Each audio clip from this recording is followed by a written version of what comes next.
Balancing your pool water is a must. Here's what you need to know in order to keep your pool clean and clear all season long. Free chlorine, sometimes known as free available chlorine, is the chlorine that is available in your pool to disinfect the water and oxidize organic debris. The ideal range for free chlorine is between 1.5 and 3 ppm, or parts per million, and no higher than 10. Try to establish an early morning reading of 3 ppm. This should maintain your range between 1.5 and 3 all day. Chlorine is often found in a combined state in your pool, usually after a heavy swimmer load or a heavy rainstorm. One reading you want to avoid is combined chlorine. This means there are more organics in your pool, like sweat, pollen, urine, and other debris, than your free available chlorine can oxidize and destroy. The result is cloudy, unsanitized water with a strong chlorine-like smell. But don't worry if you do get combined chlorine. It can quickly and effectively be removed by superchlorinating or shocking your pool. Now, total chlorine is a sum of free chlorine and combined chlorine.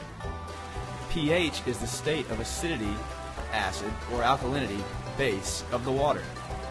pH is measured on a scale ranging from 0 to 14, 0 being the most acidic and 14 being the most basic or alkaline.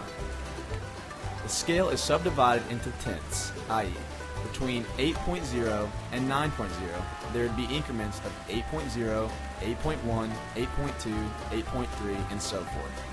Pool water is ideally kept at a pH range of 7.2 to 7.8. This is the pH range of the human body and the most efficient range for chlorine sanitation. pH not in the ideal range will cause skin and eye irritation and the failure of chlorine to sanitize and oxidize the water, resulting in algae growth and cloudy water. Total alkalinity is the measurement of carbonates found in pool water. These carbonates buffer the pH, assuring that it stays in its proper range or can be easily adjusted to its proper range. The national parameter is 80 to 120. You will not get a proper reading if your total alkalinity is less than 80 ppm.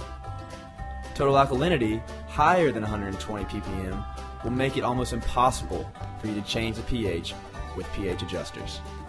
Always correct the total alkalinity to its proper range before attempting to adjust pH. Water hardness, sometimes referred to as calcium hardness, has nothing to do with sanitation. For this reason, it's not always checked by health inspectors at public pools. What is important to understand is the pool water demands calcium and other minerals. If you do not satisfy the pool's need for calcium, it will seek that calcium from any available source, and the best available source is usually the pool's plaster coat. The lack of testing for and maintaining proper calcium is the #1 reason for plaster failure and premature resurfacing. The proper range for water hardness is 200 to 400 plus. It is best to bring the water hardness to 350 to 400 ppm early in the season. As water hardness is only removed by dilution, it is probable that the hardness will remain in its range for the entire season. Now let's talk about cyanuric acid. This should be called the beauty and the beast. Cyanuric acid provides a very important function when it is maintained with its parameters of 40 to 60 ppm. In this range, it prevents ultraviolet light from destroying chlorine. Without the protection of cyanuric acid, your pool will consume 2 to 3 times the amount of chlorine necessary for proper sanitation. This is the beauty, now the beast. When cyanuric acid is allowed to drift upwards outside its proper range, it begins to interfere with the ability of chlorine to oxidize and sanitize. At about 90 to 100 ppm, you will begin to experience cloudy water, algae, and odorous water. At about 130 plus ppm, the chlorine in your pool will not work at all.